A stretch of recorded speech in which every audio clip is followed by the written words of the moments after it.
हाँ। नमो तस्य भगवतो अरहतो सम्मा सम्बुद्धस्स। नमो तस्य भगवतो अरहतो सम्मा सम्बुद्धस्स। नमो तस्य भगवतो अरहतो सम्मा सम्बुद्धस्स। बुद्धं धम्मं संघं नमस्सामि।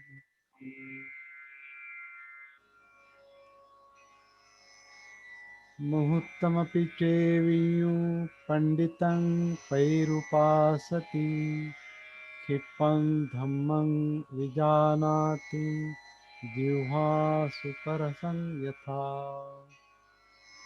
बुद्धिमान आदमी चाहे मुहूर्त भर या क्षण भर भी पंडितों की संगत में रहे तो वह सद्धम्म को जान लेता है, जैसा जैसे जिह्वा या जीभ दाल के रस को जान लेती है। ये आज की धम्मपद की ये गाथा है। गाथा क्रमांक 6 बाल वग्गों की और धम्मपद की गाथा क्रमांक 65। तो आज इस पर हम विचार करेंगे।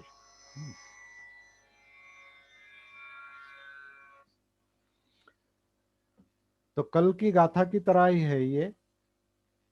कल जैसे हमने कहा था कि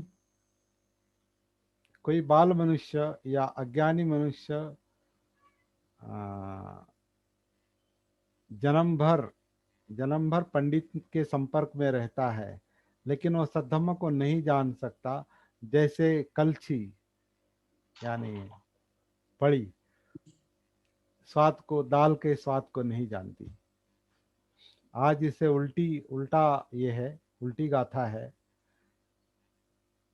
कोई बुद्धिमान मनुष्य, मतलब जो बाल नहीं है, कोई बुद्धिमान मनुष्य, समझदार मनुष्य अगर क्षण भर के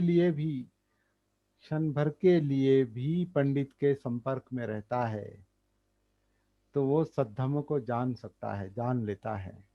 जैसे जिह्वा यानी जीभ दाल के रस को, स्वाद को जान लेती है। तो बहुत ही सरल बात है कि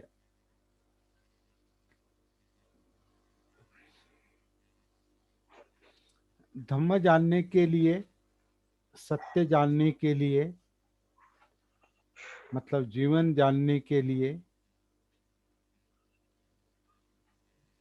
समझदारी की आवश्यकता है, जो बाल के पास नहीं होती, असमंजस मनुष्य के पास नहीं होती। धम्म समझने के लिए समझदारी चाहिए। यहाँ बुद्धिमान शब्द इस्तेमाल किया है, लेकिन मेरे ख्याल से बुद्धिमान शब्द उचित नहीं है।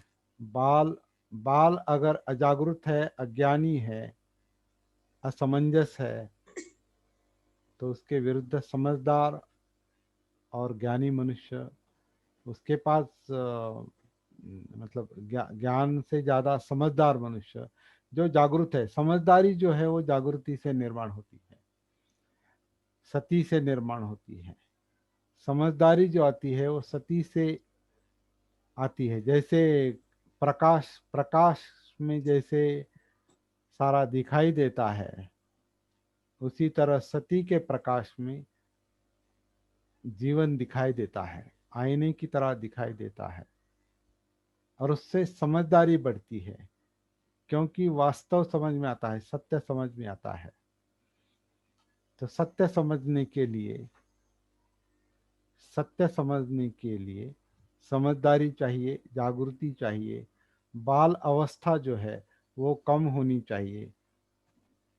तो ऐसा कहते हैं कि ऐसा ऐसा जागरूक मनुष्य थोड़ी देर के लिए भी किसी ज्ञानी मनुष्य के या पंडित के या अनुभवी व्यक्ति के संपर्क में आता है, ऐसा समझदार व्यक्ति, तो उसके लिए एक एक क्षण भी काफी होता है धम्म समझने के लिए।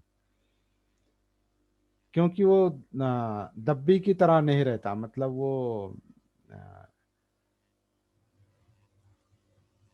पड़ी की तरह नहीं रहता। वो जिह्वा की तरह, जैसे जिह्वा रस का स्वाद, जैसा जैसे जिह्वा उस रस का, उस दाल का स्वाद जानती है, वो जो दब्बी नहीं जानती, पड़ी नहीं जानती, जिह्वा जानती है, उसी तरह समझदार मनुष्य पंडित के संपर्क में आता है तो धम्म को जानता है। जो बाल मनुष्य, अजागरूक मनुष्य, असमंजस मनुष्य उसे नहीं जानता। ये कहने का मतलब है। तो हमें, हम भी जो प्रयास कर रहे हैं वो सती जागृति के आधार से, हमारी जो बाल्यावस्था है, हमारी जो समझदारी है, जो मर्यादित है, जो मर्यादित है, उस समझदारी को हम गहराई में ले जाने की कोशिश कर रहे हैं। मतलब हमारी हमारी जो हम हमारी जो अविद्या है, हमारी हमारी जो अज्ञान अवस्था है, वो अज्ञान अवस्था, वो अज्ञानता, वो अविद्या, हम धीरे धीरे विद्या में परिवर्तित करने की कोशिश कर रहे हैं। अज्ञान को ज्ञान में परिवर्तित करने की कोशिश कर रहे हैं। और उसका जो माध्यम है, उसका जो साधन है, वो सती है, जागृति है। क्यों? और अविद्या क्यों नहीं, अविद्या क्यों विद्या में रूपांतरित करनी है? क्योंकि अविद्या के कारण ही सारा सारी समस्याएं क्रिएट होती है, निर्माण होती है। जैसे हमने 12 निदानों में देखा है, अविद्या है मतलब होश नहीं है, जागृति नहीं है, सती नहीं है। तो हम पर जो जो बातें आकर, जो जो विषय आकर इंद्रियों के जरिए, जो जो विषय आकर हमारे मन पर आघात करते हैं, उसकी सती ना होने के कारण उसके परिणाम मन पर होते हैं।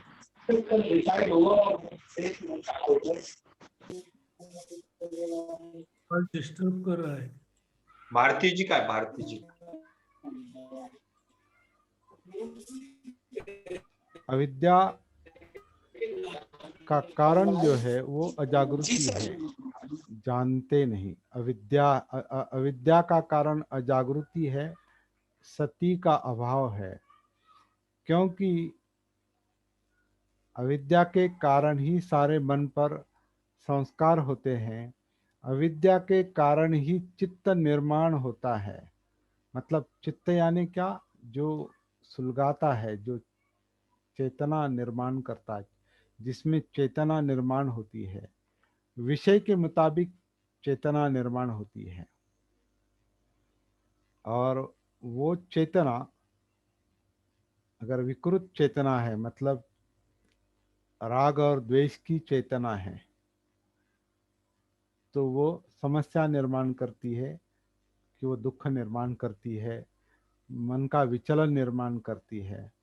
और उसका कारण जो है वो हमारा चित्त के साथ और मनोविज्ञान के साथ और इंद्रियों के साथ, इंद्रिया और विषय, इनके साथ सती का संपर्क नहीं रहता। जागृति से हम उसके संपर्क में नहीं रहते। इसलिए आँख, कान, नाक, जीभ, त्वचा और इससे जो विषय मन पर आकर एक प्रभाव डालते हैं, या मेमोरी का विषय जो मन पर प्रभाव डालता है, या इमेजिनेशन का, कल्पना का विषय जो मन पर प्रभाव डालता है, उससे जो चाहिए नहीं चाहिए का चित्त क्रिएट होता है, निर्माण होता है। तो ये सब, ये प्रक्रिया जो है वो इसलिए चलती है, जो दुख निर्माण करती है, विचलन निर्माण करती है, डिस्टरबेंस निर्माण करती है। ये प्रक्रिया इसलिए निर्माण करती है क्योंकि हम चित्तानुसति में नहीं है और धम्मानुसति में नहीं है। मतलब भावनाओं के संपर्क में नहीं है और विचारों के संपर्क में नहीं है। जो विचार इंद्रियों के कारण निर्माण होते हैं, और चित्त के कारण विचलित होते हैं, उसका परिणाम सुख दुख है। तो वेदनानुसति नहीं है, चित्तानुसति नहीं है, धम्मानुसति नहीं है, इंद्रियानुसति नहीं है, क्योंकि कायानुसति नहीं है। क्योंकि हमारा काया से संपर्क नहीं, काया से हम जुड़े हुए नहीं, मतलब अपने आप की अजागृति है, सती नहीं है। तो सती नहीं तो समझदारी भी नहीं, जागृति नहीं तो समझदारी भी नहीं।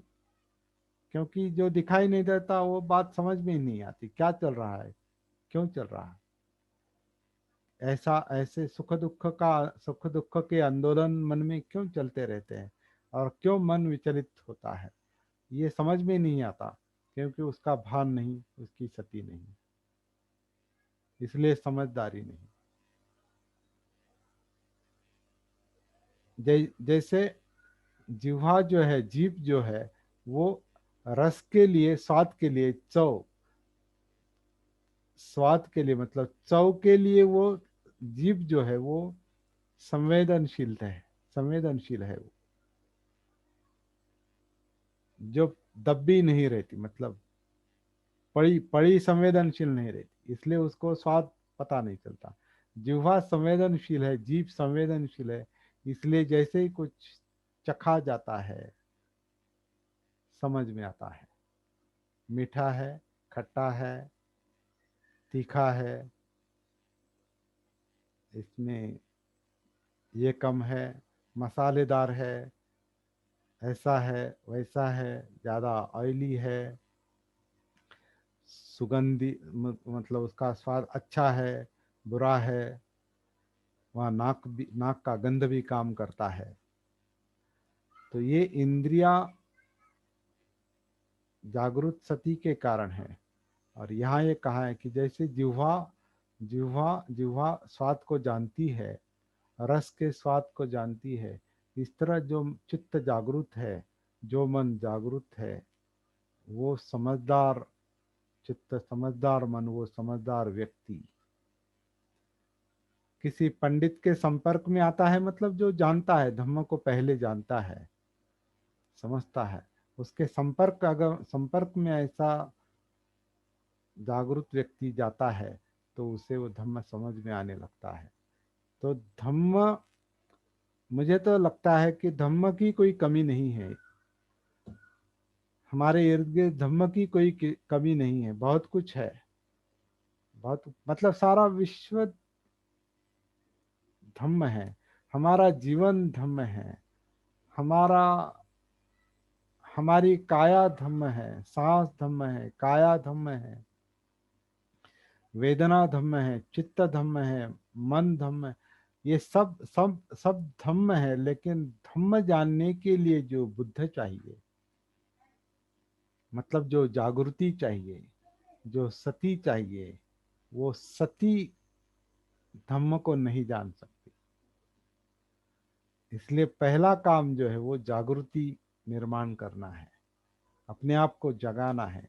धम्म है, धम्म वहीं पर है, धम्म वहीं पर है, जागृति की आवश्यकता है, सती की आवश्यकता है। इसलिए हम सती साधना पर इतना जोर दे रहे हैं, बाकी सब समझ में आएगा। केवल सती चाहिए, जागृति चाहिए, जागृति का प्रकाश चाहिए, बोधि का प्रकाश चाहिए, संबोधि का प्रकाश चाहिए, बुद्धत्व का उदय होना चाहिए, अंदर से बुद्ध का उदय होना चाहिए।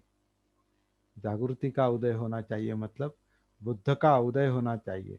फिर जागृति को, बुद्ध को जो दिखाई देता है वो धम्म है, वो वहीं पर है, कोई कहीं जाने की आवश्यकता नहीं, और कहीं इधर उधर शरण जाने की भी आवश्यकता नहीं, दूसरे कहीं आश्रय लेने की आवश्यकता नहीं। अत्तदीप भव, अपने आप को मतलब इस जीवन को, अत्त को जागृति के साथ महसूस करने की बात है। और ये जो अत्त है, ये जो जीवन है, वो यहीं पर है, यहीं पर है, अंदर है। सांस है, काया है, चित्त है, वेदना है, चित्त है, मनोधम्म है, इंद्रिया है, सब यही जिंदापन है। इस अस्तित्व का जिंदापन ये सती का विषय है। इसलिए हमारा जो काम है वो वेदनाओं के वेदनाओं के आधार से चलता है। वेदनाएं, जिसे मराठी में जाणीवा कहते हैं, जाणीवा। जो जो जो जो जो जे जाणवत, जिसका बोध होता है, जो महसूस होता है, वो जो महसूस होता है, वो जो जाणीव है, वो जो वेदना है, वो वेदनाएं, वो वेदना और वेदनाएं, कई सारी वेदनाएं हर जगह पर है। इस अस्तित्व में हर जगह में वेदना है। देखने में वेदना है, सुनने में वेदना है, गंध में वेदना है, चखने में वेदना है, काया में वेदना है, मन में वेदना है, चित्त में वेदना है, वेदना में वेदना है। इसलिए हम कहते हैं सती पट्ठान में दे, वेदनाओं में वेदनाएं देखनी है। ऐसा है ना, काया में काया देखनी है। सती पट्ठान में हम अभी लेवल 2 में जब देखते हैं तो ये देखते हैं, काया में काया देखनी है। तो काया में काया देखनी मतलब काया में वो वेदनाओं के कारण जो महसूस होता है वो देखना है। वैसे आनापान में भी वेदना है, क्योंकि आनापान भी महसूस होता है। ये काया आन करती है, महसूस होता है। ये काया अपान करती है, महसूस होता है। पेट, पीठ, श्वास पटल, छाती, इसका अकुंचन प्रसरण होता है, इसकी वेदना होती है, ये महसूस होता है। इस क्षण में जो जो हो रहा है वो महसूस होता है। मुझे बोलते वक्त, बात करते वक्त ध्वनि महसूस होता है, आवाज महसूस होती है। आपके कान पर जो आवाज पहुंचती है वो आपको महसूस होती है। तो वेदनाएं जो है वो हर जगह पर है। वेदनाओं को ढूंढने की आवश्यकता नहीं, वेदनाओं के आधार से ही सारा प्रवास चल रहा है।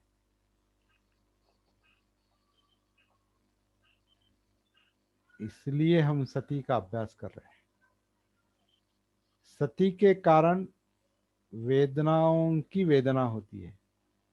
जाणीवांची जाणीव होते, वेदनाओं की वेदना होती है। फीलिंग्स महसूस होते हैं, वेदनाएं महसूस होती है, जिंदापन महसूस होता है। इसलिए काया महसूस होती है, वेदनाएं महसूस होती हैं, चित्त महसूस होता है, मनोधम्म महसूस होते हैं। और एक एक में जैसे हम उतरते जाएंगे, जैसे कि अभी ये काया आन कर रही है, अपान कर रही है, केवल इतना ही विषय हमने लिया।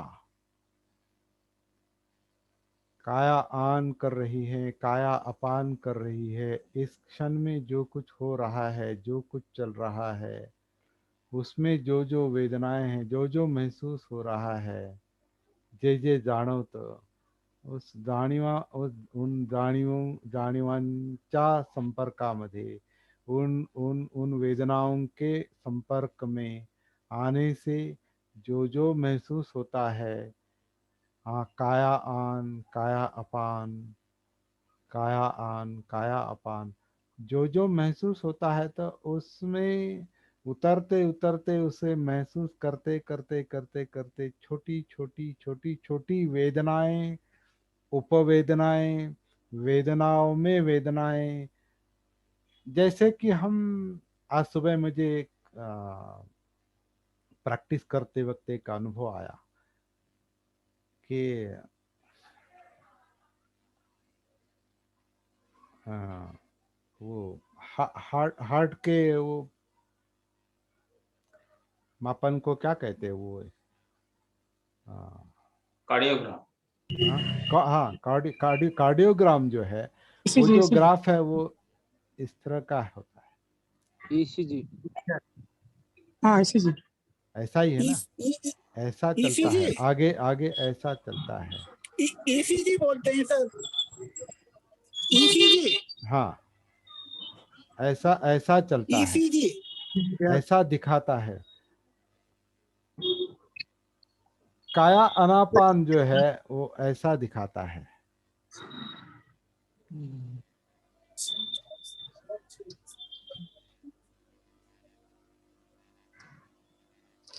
जैसे पानी में इस तरह मछली जो है वो इस तरह का ये करती है, इस तरह का उसका ये प्रवास चलता है, इस तरह से वो ऐसे मतलब ऐसा चलता है।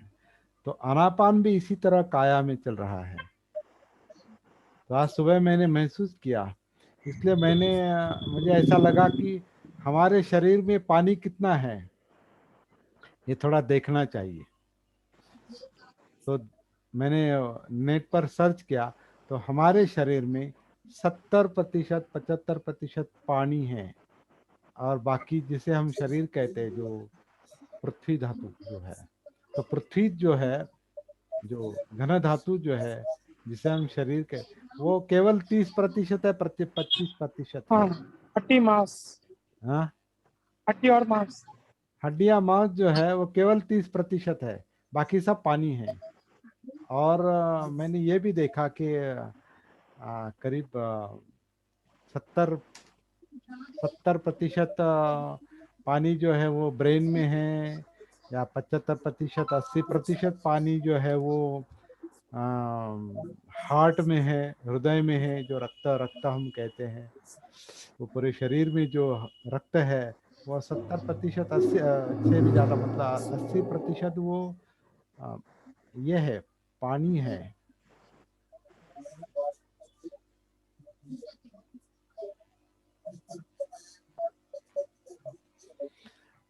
up to 60% of the human adult body is water।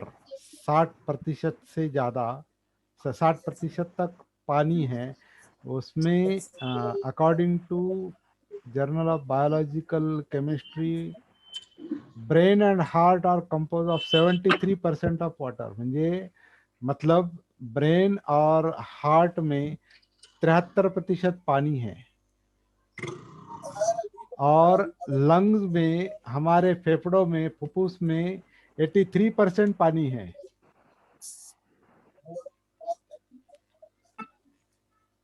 जो आनापान जहाँ चल रहा है, ज्यादा हिस्सा जो आनापान वहाँ, और पेट तो वो एक उसको सक्रिय करने वाली बात है, लेकिन लंग में जो आन आता है, अपान आता जाता है, आन होता है, अपान जो होता है, उस लंग में, उस फेफड़ों में 83% पानी होता है।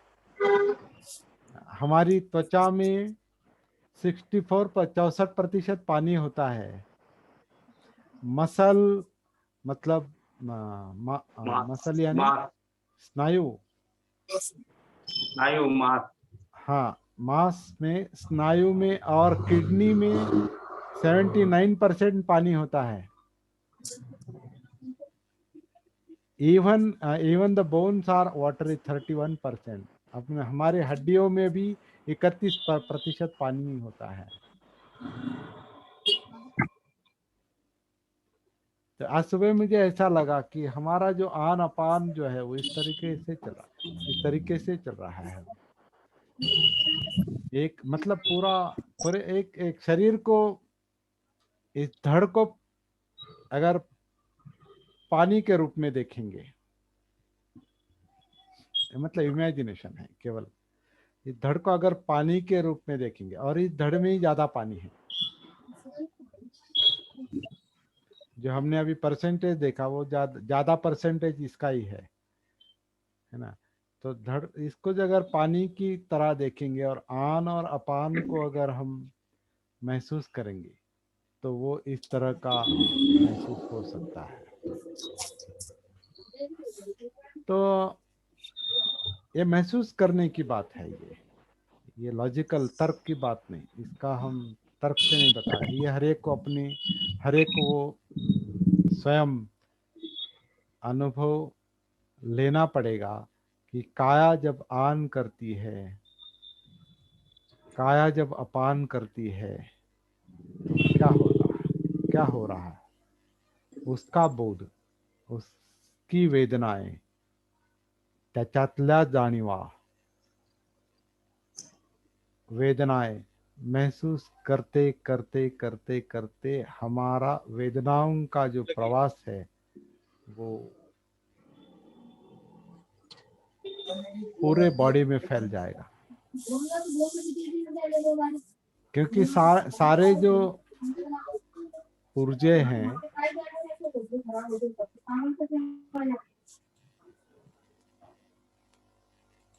सारे जो शरीर में जो एक्टिविटीज है, जो क्रियाएं चल रही हैं, अनापान का, हार्ट का, किडनी का, पाचन क्रिया, ब्रेन का, मज्जा संस्था जो है वो सब, हड्डियां, अस्थि संस्था, सब सब जो चल रहा है वो सब इंटरकनेक्टेड है, अलग अलग नहीं। तो सांस में जब हम उतरेंगे तो उससे कनेक्टेड दूसरा भी महसूस होगा, तीसरा भी महसूस होगा, ऐसा एक एक कर, क्योंकि वेदनाओं से वेदनाएं जुड़ी है। जैसे जैसे सांस की वेदनाएं काया से जुड़ी है, काया की वेदनाएं वेदनाओं से, वेदनाओं में जो वेदनाएं सूक्ष्मता से जुड़ी है, वेदनाएं चित्त से भी जुड़ी है, वेदनाएं मनोधम्म से भी जुड़ी है, वेदनाएं इंद्रियों से भी जुड़ी है। सब कुछ जो है, जो जिंदापन है, ये काया जो जिंदा है वो वेदनाएं। हाँ बोलिए। सर कभी कभी मैं साधना करता हूँ तो आनापान करते करते अचानक दिल की धड़कन सुनाई देती है, धड़कन सुनाई देती है। तो इसका उससे मतलब काया में, इसका मतलब उससे कनेक्टेड है वो। हाँ तो सब काया में आ सब गया। हाँ, सब एक ही जगह पर है, वहीं हाँ पर है वो। जोर से सुनाई देती है धड़कन। नॉर्मली सुनाई नहीं देती, लेकिन जब आनापान से थोड़ा उसके बाद काया में उतर कर धड़कन सुनाई देती है।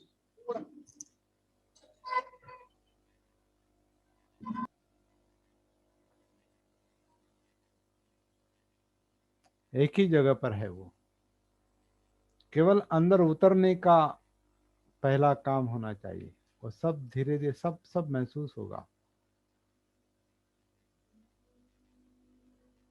लेकिन ये उतना आसान नहीं है, सरल नहीं है, क्योंकि मन की जो गुत्थी है, चित्त की जो गुत्थी है, कई सारे विषय जो है, और आखिर ये पानी है सब, ये सब जो वाइब्रेशंस वो जो ऊपर नीचे हो रहा है वो सब सब वैसे दोलायमान है। इसलिए शरीर जो है वो इतना फ्लक्चुएट होता है, क्या कहते हैं उसको, दोलायमान होता है ना।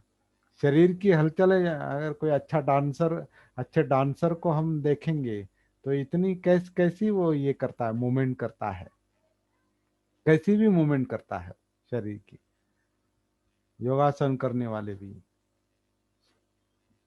क्योंकि उसमें वो जो जिसे हम फ्लेक्सिबिलिटी, लवचिकता कहते हैं, वो उसी के कारण है।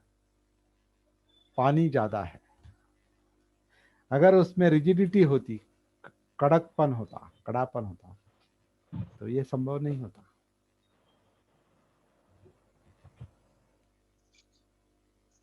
चलिए, लेकिन ये ला तर्क से नहीं करेंगे। से पत्र उठा के ला। हेलो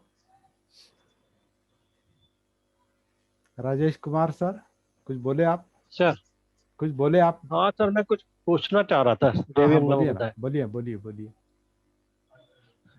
कि मुझे कई बार ऐसा लगता है चेहरा नहीं कि दिखा मन सकते? के, हाँ दिखा सकता हूँ, हाँ भाई बोलिए, चेहरा, हाँ बोलिए।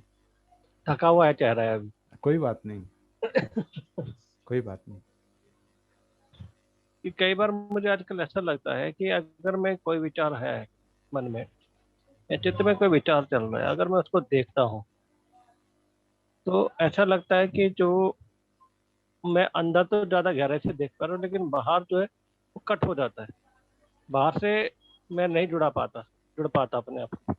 बाहर से मतलब?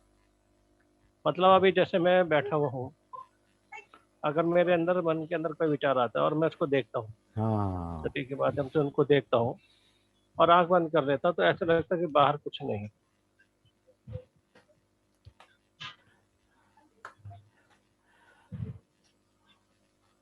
जो अंदर की बात है वो बाहर से देखने की कोशिश होती है, जो जी। असंभव है। सती से अंदर ही उतरना पड़ता है। बाहर की बात आप अंदर से देख सकते हैं, हम्म। क्योंकि आंखें हैं, ये हम्म। अंदर से ही देख रही है, हम्म। क्योंकि आंखों का सारा काम अंदर चल रहा है। आप अंदर से सुन सकते हैं, अंदर से सूंघ सकते हैं, अंदर से चख सकते हैं, अंदर से स्पर्श महसूस कर सकते हैं, लेकिन बाहर से आप देख नहीं सकते, बाहर से सुन नहीं सकते, बाहर से आप सूंघ नहीं सकते, बाहर से आप चख नहीं सकते, बाहर से आप स्पर्श नहीं कर सकते, बाहर से आप चित्त को महसूस नहीं कर सकते, बाहर से आप वेदनाओं को महसूस नहीं कर सकते, बाहर से आप मनोधम्मों को महसूस नहीं कर सकते, और बाहर से आप इंद्रियों को महसूस नहीं कर सकते। बाहर से कुछ नहीं होता, सारा जो है वो अंदर से शुरू हुआ है, ऐसा मुझे लगता है। हम अंदर से शुरू हुए हैं, हम बाहर से नहीं शुरू हुए, इसलिए अंदर जाकर बाहर आना पड़ता है, ऐसा मुझे लगता है। यही मैं फर्क करता हूँ ध्यान में और सती में। और मुझे मेरा मूल क्वेश्चन यहाँ पर यह है कि जब मैं ऐसा वही होता वही है। वही वही उत्तर था सर। आप ये कहना चाहते हैं कि मैं जब बाहर होता हूँ, जैसे अभी आप यहाँ बैठे हैं और आप महसूस करने की कोशिश कर रहे हैं, तो हम्म, महसूस नहीं होता, ऐसा ही कहना था ना? ऐसा ही कहना था ना आपका? नहीं, मेरा ये था कि अभी क्या है कि मैं कोई विचार मेरे मन में आया, कोई विचार चित्त में उतरा, विचार और मैं चित्त सत्य में के उतरा। माध्यम से उस ओके। चित्त को, उस विचार को मैं देख रहा हूँ। तो मैं आंखें जब मैं उसको अंदर से देखने की कोशिश करता हूँ, तो वो बाहर से मेरा डिस्कनेक्शन हो जाता है। आंखों से क्यों देख रहे हैं आप? नहीं नहीं, मैं आंखों से नहीं देख रहा, मेरा कनेक्शन बाहर से। उसके बाद में मुझे ऐसा लगता है कि जैसे बहुत भारीपन सा मेरी आंखों पे आया हो। तो फिर वो आंखों का जो कुछ है वो प्रेशर हो सकता है, तनाव हो सकता है, दूसरे कारण से। और नहीं, मैं दोबारा आंखों। दोहराता हूँ। हाँ। कल क्या हुआ, हाँ। कल मैं ड्राइविंग कर रहा था, या अभी थोड़ी देर के बाद, अभी जस्ट पहले की बात है, जब मैं अपने सत्य साधना का बात सुन रहा था, तो उसमें कोई बात आप पे गई, मैं उसको देख रहा था आंख बंद करके। तो मैं उसमें देखा, मैंने उसको, और उसके बाद मेरे को ऐसा लगा कि मैं जहाँ बैठा हूँ वहाँ अंदर ही अंदर सब कुछ है, बाहर का कुछ नहीं है, कोई आवाज नहीं है, कोई कुछ नहीं है। इसका मैं थोड़ा सा जानकारी चाह रहा। और आंखों पर तनाव आया है। हाँ। अभी आपने आंखों का ये, तो हाँ। मुझे मुझे ऐसा लगता है, मुझे अभी, क्योंकि आप आज कल परसों 2-4 दिन आप कहाँ थे मुझे थोड़ा आपने बताया, इसलिए मुझे ऐसा लगता है हम्म। आप 2-3 दिन ज्यादा प्रकाश के संपर्क में रहे, शादी को लेकर हो या ड्राइविंग को लेकर हो, वहाँ धूप भी होगी, तो हाँ। आपके आंखों पर उस 2-4 दिन का परिणाम बहुत ज्यादा है। नहीं, ऐसा नहीं है। मैं अभी सुबह जब मैं रात को आया, मैं 2 बजे सोया, और सुबह मैं 12 बजे करीब उठा हूँ। रात को जागे भी आप? ओके, हाँ। रात को 2 बजे सो गया था, और सुबह मैं 12 बजे उठा हूँ, बिना किसी डिस्टरबेंस से सोया। ओके। तो और ये आंखों कल। आंखों पर तनाव आने का कुछ भी कारण हो सकता है।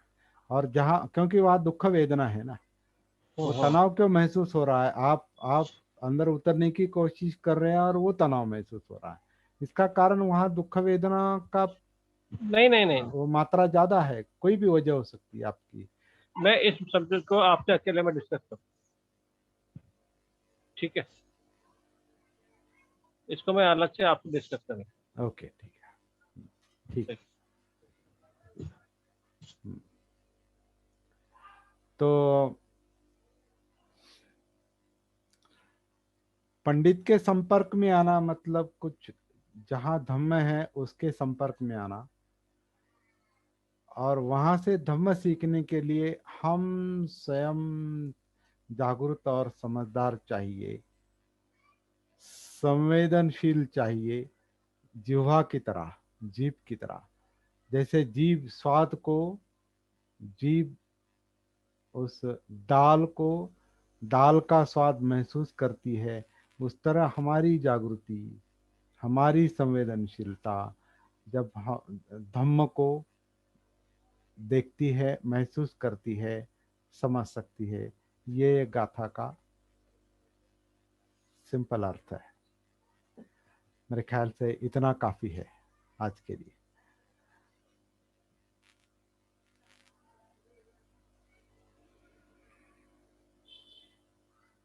तो और कोई कुछ अगर कहना चाहता है तो 1-2-3 मिनट के लिए, 8 बजने को आए हैं, अभी 7:59 हो गए हैं। कुछ है तो बात कर सकते हैं, वरना यहाँ पर रुकते हैं शॉर्ट में।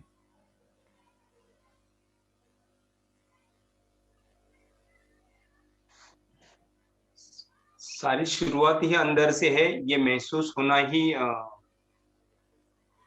महत्वपूर्ण है, और इसका ही भान होना चाहिए कि शरीर अंदर से प्रक्रिया है।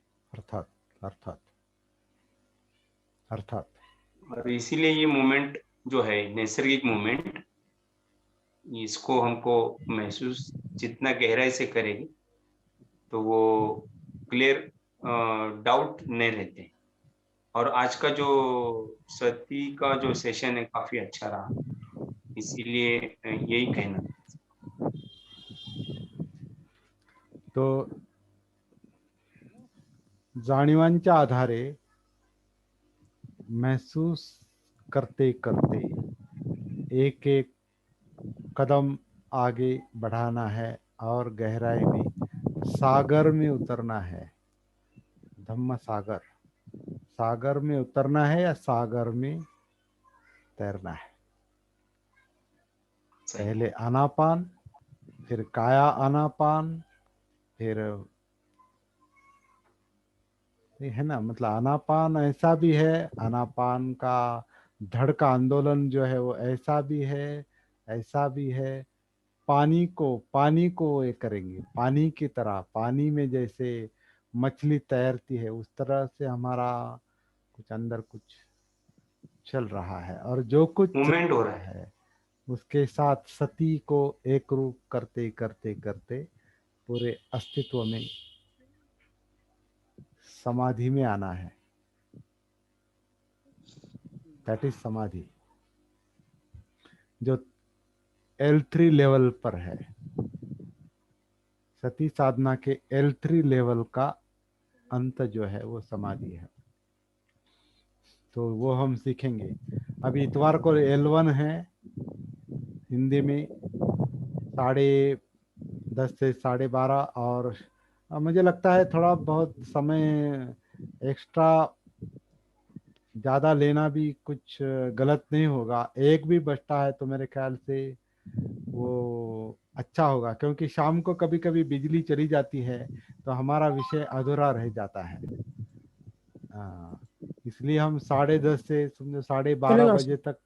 हाँ चलेगा चलेगा सर। हाँ, हाँ 10:30 से चलेगा। 12:30 बजे तक अगर हमारा वो L1 का, क्योंकि बड़ा विषय है बहुत सिंपल विषय, केवल आनापान से, केवल आनापान के आधार से काया में उतरना है।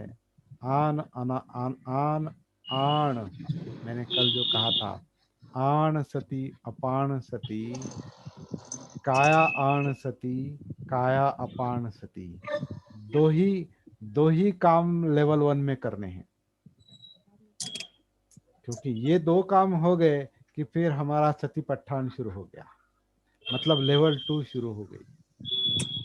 और सतिपट्ठान के अंतिम चरण में धम्मानुसति में उतर गए कि वहीं से धम्म विचय शुरू होता है, मतलब लेवल 3 शुरू होती है। तो ये हम अभी समझने की कोशिश करेंगे। और लेवल 3 का जो एंड पॉइंट है वो समाधि है, और समाधि के बाद जो है वो विद्या है, मतलब अविद्या संपुष्ट मतलब खत्म होती है, अविद्या खत्म होती है, मतलब बोध होने लगता है, बोध पूरा होता है और दुख मुक्ति मिलती है, मतलब निब्बाण मिलता है, विमुक्ति मिलती है। वो एक तरह की चौथी लेवल है, लेकिन एक्चुअली वो लेवल नहीं है, वो परिणाम है। इसलिए हम लेवल 4 चौथी लेवल नहीं कह रहे, 3 ही लेवल है, पहली लेवल, दूसरी लेवल, तीसरी लेवल। तो पहली लेवल पर अभी आने वाले इतवार को हम पर प्रकाश डालेंगे, और बाकी लोगों को भी बताना है, क्योंकि ये जो सब चल रहा है हमारा धम्मपद और सती साधना, ये उसके लिए चल रहा है, के लिए वो समझने के लिए ये सब चल रहा है। मुख्य काम हमारा L1 L2 L3 मतलब सती साधना है। सती साधना ये सेंट्रल पॉइंट है। तो यहाँ पर हम रुकते हैं। बहुत बहुत धन्यवाद सबका। सबको जय भीम, नमो बुद्धाय। लेकिन जय